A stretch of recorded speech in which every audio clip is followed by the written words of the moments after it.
നമസ്കാരം. അബദ്ധത്തിൽ പോലും രാത്രിയിൽ ഈ 4 സ്ഥലങ്ങളിൽ നിങ്ങൾ പോകരുത്.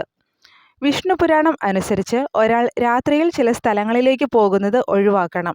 ഇത് ചെയ്തില്ലെങ്കിൽ നിങ്ങൾ കുഴപ്പത്തിലായേക്കാം. വിഷ്ണുപുരാണം അനുസരിച്ച് രാത്രി ഈ സ്ഥലങ്ങളിൽ സന്ദർശിക്കുന്നത് ഏതൊരു വ്യക്തിക്കും അപകടം തന്നെയാണ്. വിഷ്ണുപുരാണം അനുസരിച്ച് ഒരു പുരുഷൻ രാത്രിയിൽ ശ്മശാനത്തിലോ സമീപത്തോ പോകരുത്. വിഷ്ണുപുരാണം അനുസരിച്ച് ഒരു ശ്മശാനത്തിലോ സമീപത്തോ പോകുന്നത് പ്രശ്നങ്ങൾക്ക് കാരണമാകുന്നു. നെഗറ്റീവ് എനർജി എപ്പോഴും അവിടെ പ്രബലമായി തുടരുന്നതാണ്. വിഷ്ണുപുരാണം അനുസരിച്ച് രാത്രിയിൽ ശ്മശാനത്തിൽ പോകുന്നത് മനസ്സിനെയും തലച്ചോറിനെയും പ്രതികൂലമായി ബാധിക്കുന്നു. രാത്രിയിൽ ഒരിക്കലും അധാർമികമായി ജീവിക്കുന്നവരുടെ അടുത്തേക്ക് പോകരുത്. അത്തരക്കാരെ നിങ്ങൾ കണ്ടുമുട്ടുക പോലും പാടില്ല.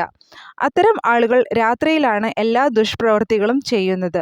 ഈ സാഹചര്യത്തിൽ രാത്രിയിൽ അവരെ കണ്ടുമുട്ടുന്നത് പ്രശ്നങ്ങൾ സൃഷ്ടിച്ചേക്കാം. വിഷ്ണുപുരാണം അനുസരിച്ച് മനുഷ്യൻ രാത്രിയിൽ കവലകളിൽ നിന്ന് അകന്നു നിൽക്കണം. അത്യാവശ്യമുള്ള എന്തെങ്കിലും ജോലി ഉണ്ടെങ്കിൽ അല്ലാതെ അവിടെ പോകരുത്. പലപ്പോഴും രാത്രികളിൽ കവലകളിൽ സാമൂഹിക വിരുദ്ധരെ കാണുകയും അവർ സാമൂഹിക വിരുദ്ധ പ്രവർത്തനങ്ങൾ നടത്തുകയും ചെയ്യുന്നു. ഇതുമൂലം നിങ്ങൾക്കും നഷ്ടങ്ങൾ സംഭവിക്കാവുന്നതാണ്.